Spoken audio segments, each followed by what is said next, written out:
What is up, you guys? Sage here, and let's talk business, man. So today we're going to talk about what to sell. We're going to talk about the process, basically, step by step from zero to a million, and how you can get that done.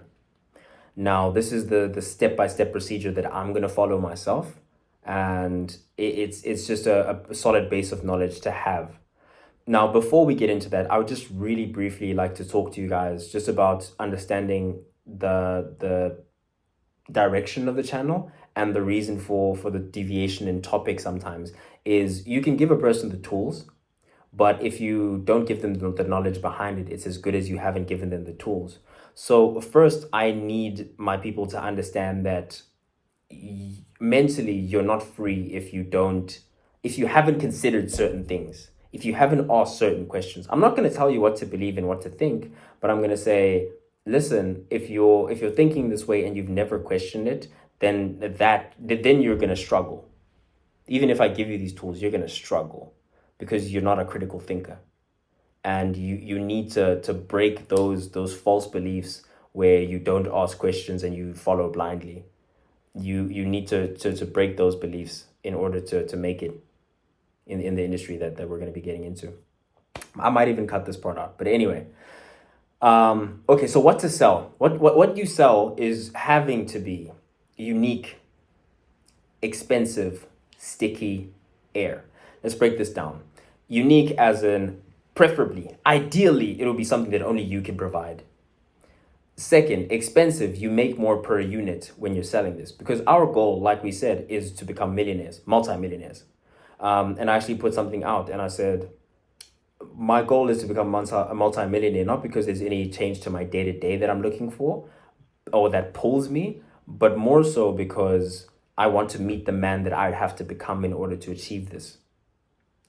So with that being said, making money is the goal. That's how you stay in business, is by making profit.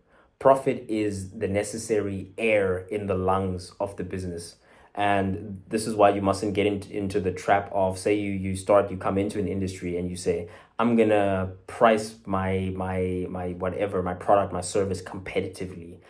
Pricing competitively is a fallacy, because even the people that you're comparing your price to are barely surviving. They're barely making any profit per interaction because they need to work on their offers first.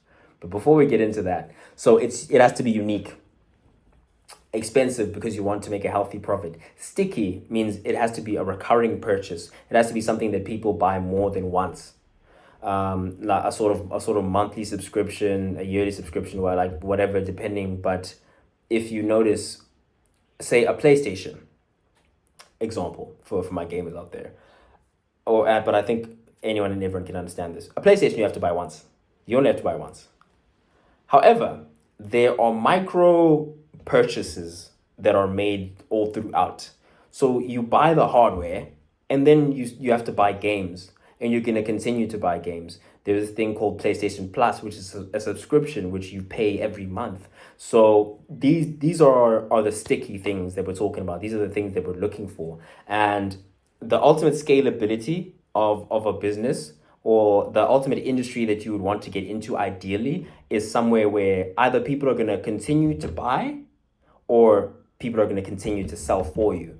So it's going to be a continuous chain of there are going to be more and more people over time selling this thing, or they're going to be more and more people over time buying this thing. And usually one leads to the other. And then air. Air is not expensive to deliver or produce, which means your cost in making this thing has to be low enough that it makes sense, right? So in an ideal world, you would be selling air and that air would be expensive air. That air is air that people are going to be buying all the time because they need to breathe, and it doesn't cost you anything to sell people the air. And then to go further beyond millions, then you need to add scale to the equation. So you're going to sell unique, expensive, sticky air, and many people are going to be working with each other so that more people's we all have only 24 hours to make each sale. So say you were selling something every hour, so that's 24, and you add another human being, so within that first 24 hours now you're selling 48, you see. So that's the scalability aspect of it. Moving on. Now, in order for people to buy, in order for people to buy this unique, expensive, sticky air, they need to know that it exists. So step two would be to get them to buy. And to get them to buy is also a two-step process. Step one of that is you need to get them to find out what you're selling, which is going to lead us into the core four. But step two is to actually get them to buy. So let's start with step one and let's discuss the core four briefly. So step one and the core four. The core four lead getters is what I'm talking about. A lead is someone who would potentially be a buyer, a customer. So the four things, there are only four things in human existence. There are only four things you can do to get people to know about your stuff. You can do warm outreach, you can do cold outreach, you can do content, and you can do paid ads.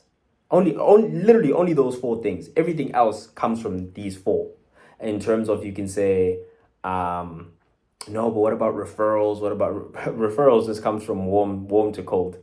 Is the person that you're warm with goes and cold approaches for you, or warm approaches for, and that's the other four. So the four are your lead getters, which is your customers, your employees, your affiliates, and your agencies. And all these people do is this for you.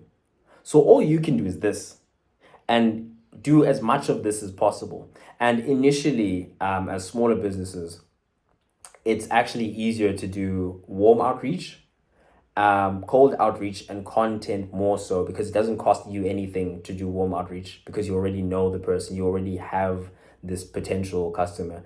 And that and content usually work very, very well in terms of conversion. Cold outreach as well, because if you're DMing, it's literally just going to cost you time. And then your four lead getters, obviously other people. So you can get your customers to do warm outreach, cold outreach, to be in the content, to be in the ads. You can use their results to drive more traffic to your thing. Same with employees, affiliates. And then agencies are usually going to be someone who specializes in one of these specific core four things. Now, moving on to the next step of getting them to buy, which is actually getting them to buy, getting them to actually give you their card details and transfer money from their account to your account. Now, in order to do this, you would need to sales. For this, often having a framework, having procedure, having scripts, etc., very good. Furthermore, a way to structure your scripts would be to have a framework to work off of. I have personally actually used this framework before I got Alex Hormozzi's $100 million offers, and my offer was, I was in a red ocean pretty much. I was selling the same thing that everyone else was selling. I was still able to make sales because I studied sales and I used this particular framework. We're back. Sorry for the cut, man. Technical difficulties. So the closer framework. Closer stands for clarify, label, overview, sell the vacation, explain away their concerns, and then reinforce the decision. Let's start with C. C is clarify. So on the phone call, if you're going to be outreaching through that way, or if you're talking to someone in person, you're going to clarify why they are there. So it's, hey, why did you click on this ad? Why did you what interested you in the whatever the case may be. And then through that, you're going to get an answer. And then from your answer, you're going to label them with a problem. And the problem is whatever they had contacted you for. So I contacted you for weight loss. Oh, so you're overweight, you want to lose weight, and that's why you contacted us today? Yes. Then from that step, you overview past pain and experiences. So if it's the question that is, what have you tried in the past? And you keep digging, you keep going at that question, you keep digging deeper and deeper. And what you're going to attempt to do is, or what you should succeed in doing, is the negatives from their past experiences, you can try and distance your brand from, and make the distance more and more apparent between what you're trying to do and what they were doing. And then you can try and align yourself with the things that they already liked. Now, and this is from overviewing, you sell the vacation. It's a very simple concept that is when trying to, okay, it's well, you know what people do in sales conferences sometimes, or if you don't know this, usually there'll be a guy on stage who'll say, "Here, sell me this pen," you know, and then someone will start saying, it's a nice pen. It's a vintage pen. It's from 19. It's made of good material. The ink is awesome. It never runs out. Even if it was the perfect pen, you're wrong. That's not what you're supposed to be doing. You're not supposed to sell me the pen. Very simply, hey, do you have ideas that you want to write down? Okay, do you want to be a millionaire? Yeah, I probably want to be a millionaire. Okay, cool. Do you have ideas and very cool things that you want to write down that would make you a millionaire? Yeah, I do have those ideas. Pen. That's how you sell the pen. You sell the vacation. It's not, hey, listen, our program, you get this meal plan and you get to do this and you get to do that, and it's really awesome for you because this. They don't care about your product. They care about where they're trying to go. They care about the result. If you had told me at whatever age I'd started to get into this sort of interest with entrepreneurship, if you had told me that, hey, listen, bro, these are going to be the things that you need to do in order to get there, you think I'd be here? No, but it's Hawaii. You need to sell Hawaii. Not that you need to be in a plane and then you're probably gonna you sit next to like some fat dude and you're gonna be uncomfortable and it's gonna be kind of stinky, not gonna be able to sleep, and then you're gonna have to get your bags, maybe your bags get lost. No, don't sell this. Sell here, sell Maui. Because that's what people want to hear. So S is sell the vacation. E is explain away the concern. So this is after now you've sold the vacation. It's going to come down to there are going to be things that they say in order to reply, to try and come back to you. And very easy way to understand this. They're going to try and, okay, if they are not sold by this point, then they're going to try and shift the power onto someone else. They try and shift, let's call it power. Let's call that the decision-making power away from them. They're going to try and shift the responsibility from for their saying no onto someone else. And yours, your job at that point is to explain away the concerns by empowering this person. So they say, nah, I'm just, my wife would. Oh, so you're telling me that your wife would actually want you to not live that long and to not have a great body and to not be super confident in yourself, which is going to help you apply yourself to your job as well. So you're telling me that your spouse would not want that for you? That's great. It's having those types of conversations and getting around their concerns. And the only thing that you need to make them understand is that they're the person in power, or what you need to do is create a person in power. You need to empower them so that they can make a decision on whether they actually want to do your thing or not. And if your thing is actually what you say it is, and it's good for them as you think it is, and it's gonna do the things for them that you want it to and that they want, so they want to be here, you want them to be here, then it's your job to give this person all the information that they need and all the energy that they need to get on this side, because you should genuinely have a vested interest in this person improving their lives. If you don't, then it's not going to work out. So explain away their concerns, and then now you have empowered this person. They have made what should be the correct decision, which should be joining your program, because your program should improve their lives. Now that you've done that, you've gotten there, you've gotten the sale, you should immediately say to them, reinforce the decision after the successful sale.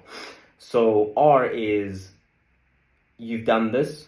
Okay, awesome. Now here's what's going to happen. And in that time period, or in the following things you say after that, you should make as many promises as possible and fulfill as many of those promises as possible. A step-by-step of managing expectations. Like, listen, in the next 30 minutes, you're going to receive an email from this person. Next 30 minutes, they receive the email. Okay, and then after that, you're going to have to do this, and then this happens, and that happens, and that happens. Now, that's going to create for them an idea that, oh, no, these people are actually on the ball. These people do things, and they these people say things, and they do exactly what they said they were going to say. These people are legit, Also, a tip as well, obviously, small business owner. So what you're going to want to do is you're going to want to take notes from each step in the process, because you never want the customer to have to re-explain themselves why they're there, all of that stuff. So you take notes from the first call, the initial call, of, hey, do you have time to take a sales call from me, whatever. Or you're obviously not going to say it like that, but basically, do you have time to take a sales call? So now you're like acquiring the customer, through that process. You're taking notes about what their problems are, etc. Then from there, as you go into making the sale, you tell them who they are, why they're here, etc. And then you carry those notes into the reinforcing process as well, where even in the next steps, like, hey, you're this person, these are just so that they can see and understand that you're on the ball and you're on the money and you're there and you're going to deliver what you said you were going to deliver. Now, another thing you can do to increase, so the next step, right? So you've gotten them to buy, you now have customers, you have an acquisition process, you're getting more leads, getting more customers, your sales team is doing what they're supposed to do, and now you want to make the customers worth more money. There are 8 ways you can do this. This is by increasing the price, decreasing the cost, get them to buy more times. You get them to buy something with the thing that you're selling, which is a burger with fries. You get them to buy in bulk. You get them to buy a higher quality version of what you're selling. And then you can do the reverse of these as well, which is you can turn a no into a yes by saying, instead of buying our package with 3 pens, you can get just the 1 pen for this price. So you can turn a no into a yes, from the people that you're acquiring from acquisition.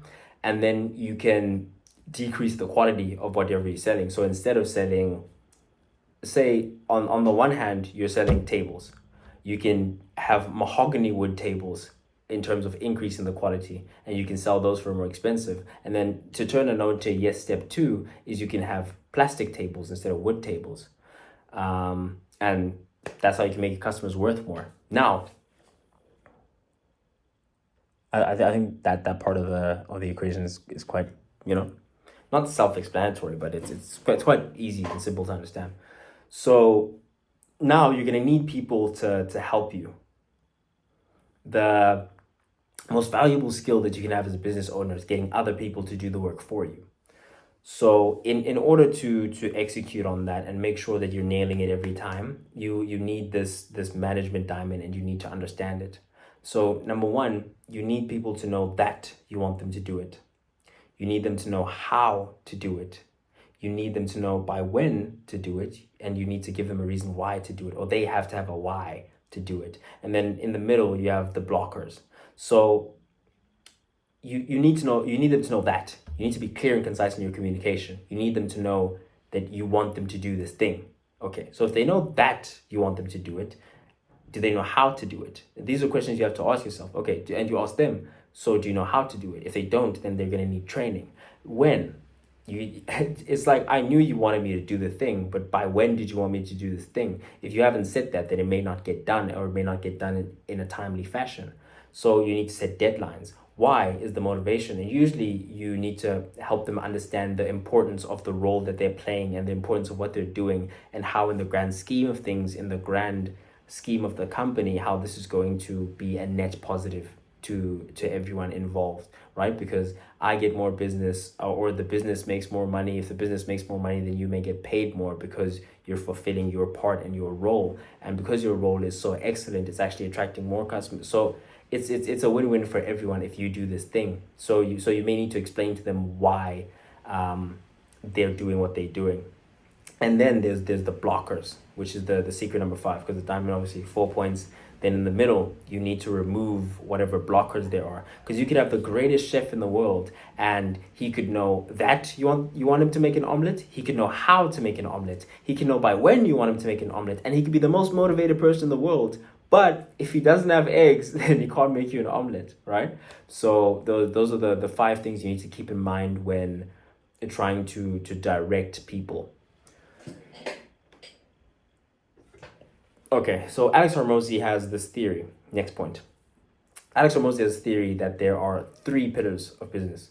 And those include acquisition, delivery, and operation. So acquisition is the marketing and the sales, right? It's the funneling people and getting them into the business. Number 2 is the creation and delivery of the product or service, right? And then the third leg is the operations, which is everything that supports the first two and allows them to happen at scale, which is your IT, your legal, your finance, your HR, etc. So again, these are like I said, the steps, the step-by-step process of just understanding business as a whole in a couple of minutes. And so obviously when you run from one thing into the next, now you're so we learned how to sell. So we learned how to sell, or we learned how to get leads. Before you even learn how to get leads, you need to form an offer. So you formed an offer. You learned how to get leads. You have leads. You have people. You have your sales team. They sold people into the business. You are delivering now. In your delivering, you may not have the capacity to deliver to everyone at a point. You get to a point where, hey, there's only one of me and there's so much to do. So then you get more people into it. So then that's when we get into that management diamond, and you need to make sure that you have an understanding of all the things that need to happen in order for what you want to happen. So now we're getting into managing people. And then we go even further beyond. Managing just these couple of people, and we need to understand that, okay, now there are branches in this business. Now we have an acquisition team, we have a delivery team, and then we have a back end, which is like your IT, your HR, etc., who make sure that we can continue to market and sell, and we can continue to deliver. And then the next step may be, hey, now I want to get a business partner, because now this thing is actually becoming so big and it's becoming this huge operation. I would like to partner with someone. Well, only partner with someone in business if they have a skill you lack, time you lack, or capital you lack. And if they can contribute this in a measurable way. Because if they have it, there's no use in them having it if they're not going to show up and bring it to the party, right? Let's go to the next step. Let's begin to talk about leverage now. Because now we're big dogs, big dogs. We're a conglomerate, right? So in terms of leverage, we can talk about brand. With brand, you can get higher clicks, higher conversion, higher prices. Skill is a form of leverage as well. And there's this equation that I want you guys to visualize with me quickly. So work is equal to volume and leverage. Then there's another equal sign, there's output, sorry. So work is equal to output. Then let's focus on the middle of the equation quickly. You have volume and you have leverage, meaning the more you do with skill, the more output you're gonna get. But also the more you do, the higher the skill, the higher the leverage becomes, the higher your skill level becomes. So if you become more skilled at doing it, then you are going to increase the output. Meaning, if I am an experienced sales director and I get on a phone call and I make 100 phone calls today, and then an amateur gets in, makes 100 phone calls today, or like during that same day, then I am going to close a lot more sales than he's going to close, because I have that leverage, which is the skill. And the only way to get that skill is by doing more and more volume. And then you begin to apply something that we're going to talk about later, which is within that volume, you're going to do more of what works and less of what doesn't work. And then you begin to fine tune and hone in on exactly where you're supposed to be. And therefore you increase the leverage because you increase the skill. So through this, you can see that work is output. The more you work, the more you'll get.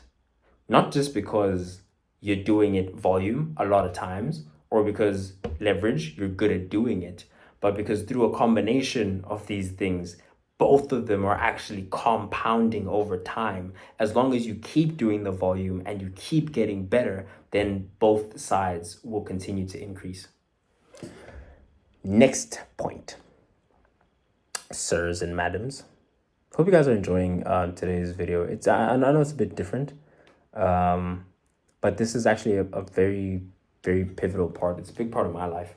So and it's it's something that I'm very deeply interested in, and deeply interested in understanding, not only understanding, but in being able to execute at the highest level. So next step is stick with it. You remember we talked about compounding, And let me make sure I didn't skip anything. Okay, I didn't. Awesome. Next step is stick with it. We're going to talk about compounding. Compounding is the eighth wonder of the world. The objective of compounding is to never interrupt it. And then we begin to talk about focus now, because we said never interrupted, which means you must focus. What is focus? Focus is the quality and quantity of the things you say no to. We use the Neo analogy. We say Morpheus, Neo, woman in the red dress. Morpheus talking to Neo, trying to teach him stuff. Neo sees woman in the red dress, looking. Did you hear me? What? Did you hear me? Or are you talking to the woman in the red dress? And then Neo says nothing. Morpheus says, look again. He looks over, gun pointed at his head. Meaning, the better and better you get. Okay, in fact, not meaning, but take this in as a factor as well. The better you get, the hotter the woman in the red dress gets. And the woman in the red dress now represents these opportunities and these things other than what you're trying to achieve that are going to show up. So the more money you have, the higher the quality of parties you're going to get invited to, the higher the quality of women you're going to have to say no to, the higher the quality of business opportunities that are outside of what we're trying to do here. Because we have to narrowly and single-mindedly focus on this thing and building this thing to a certain point and keep feeding the machine. And that's going to require energy and focus. It's going to require vision. It's going to require everything. So if we're coming into this and we start getting tempted by those things, then it crumbles. It breaks down. So focus is very important. And understanding that as well, which is the quality and quantity of what you say no to, is the definition of focus. So the most focused person, we can make an analogy of a kid. If there's a kid and he's playing video games all day, he's not eating, he's not drinking, he's here. We would describe that kid as focused or even obsessed. And that's just the highest level of focus, because you will not do anything else by hook or by crook, at merit or at fault. You will not do anything else, and you will remain focused on this thing. So in so doing, we take advantage of compounding, because again, I will repeat, the objective of compounding is to never interrupt it. And the way to never interrupt it is through focus. So you have to say no to better and better opportunities, distractions, etc. You just have to say no. And through that, you will compound.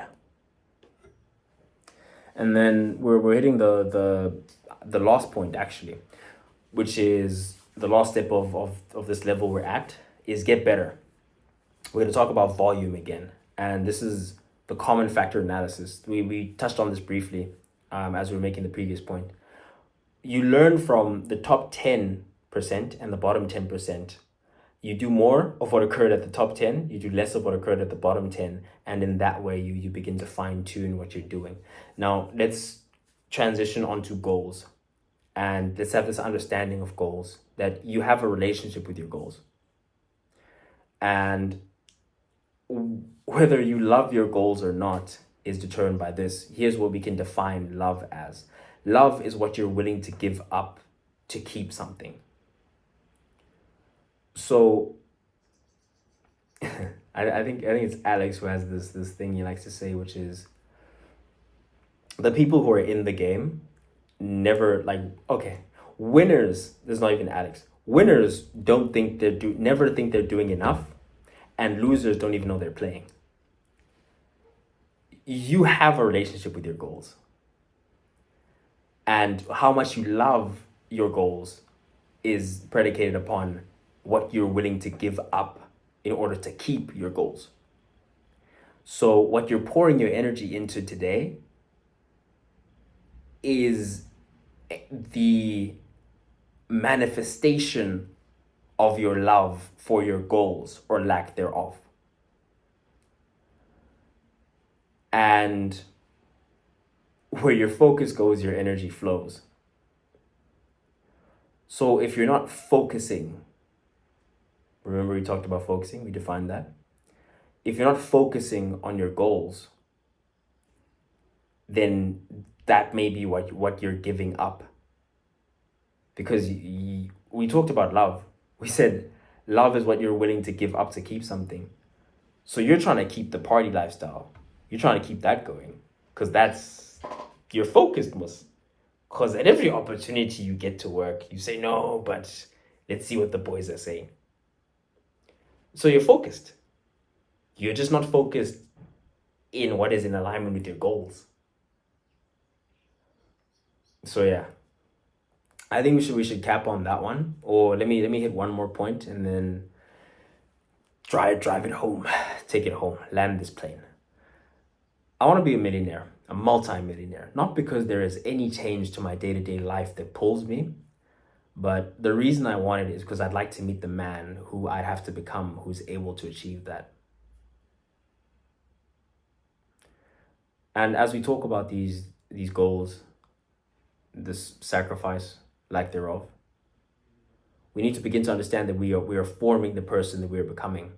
And if you had to make a person, the question becomes, what would you put them through in order to make them strong, resilient, smart, etc.? Hi, guys, don't have siblings, don't have kids. Anyway, so I honestly can't remember where I was, but it is in the constant day-to-day that we express our thoughts and we express our speech. And if you put your goals here and then your thought here, your speech, and then your action, and you want to be in alignment with your goals, then first what you think, a part of what you think is what you consume, in terms of watching content, etc. If that's not in alignment with your goals, then you're gonna have a tough time. You're gonna have a tough time getting your speech to be in alignment with your goals, and you're gonna have a tough time getting your actions to be in alignment with your goals, because you're not even thinking about them. They're not even circulating in your head. They're not bothering you. They're not constantly chewing away at you because you're not even looking at them. You're not even thinking about them. You're not even thinking about what they would look like, what you would. Because again, last video I made was about purpose. And I've never really had a dream car, a dream type of whatever housing situation, etc. I just knew that, hey, I want to do something big, but I don't know what that thing is, and I'm gonna apply myself. So that was step one, is apply yourself. And in applying yourself, you find yourself, and when you know who you are, then you'll know what you're supposed to do, or you'll have a good idea of the type of, you see what I'm trying to get to here. So that's what I would encourage. I would encourage applying yourself, and through that you'll find yourself. And when you found you, the likelihood that you're going to find your purpose is much higher than not. So with that being said, then you begin to understand the meaning of this goals thing, and you begin to understand the purpose of these goals in driving you towards your purpose. Then you begin to have an idea. I'll make you an example now. Actually, today, my screen, my wallpaper, I picked just randomly. I was like, okay, which Ferrari looks nice to me? Picked a Ferrari, this one. Is it because I've always wanted, I've dreamed of driving this Ferrari? No. But because, okay, what's the value of this thing? Okay, this thing's like 8 million Rand. Okay. So I'd have to be making a lot of money to afford this car, eh? Okay. How much in monthly? So I rounded up. It's 7 million something. Monthly installments, I rounded up to about, say, 200,000 for a couple of years. Then I was like, okay. So I'd have to be making bags in order to be able to afford this. Okay, cool. And then I'm gonna go out and I'm gonna look at houses. in spots that I like, maybe off the coast of Cape Town somewhere, they're in Camps Bay. They're in Camps Bay, Baba. Not because I'm even thinking that any of this is possible, but it's a bone to chew on. That's one thing I've always needed in my life. I've always needed an impossible giant to slay. I think we should all look for industries in which to do that. And I think it is in finding those giants and creating those high stakes that we find the best of ourselves. It is in that we find purpose. So yeah, after I'm done with this, boy, I'm Camps Bay, real estate, prices.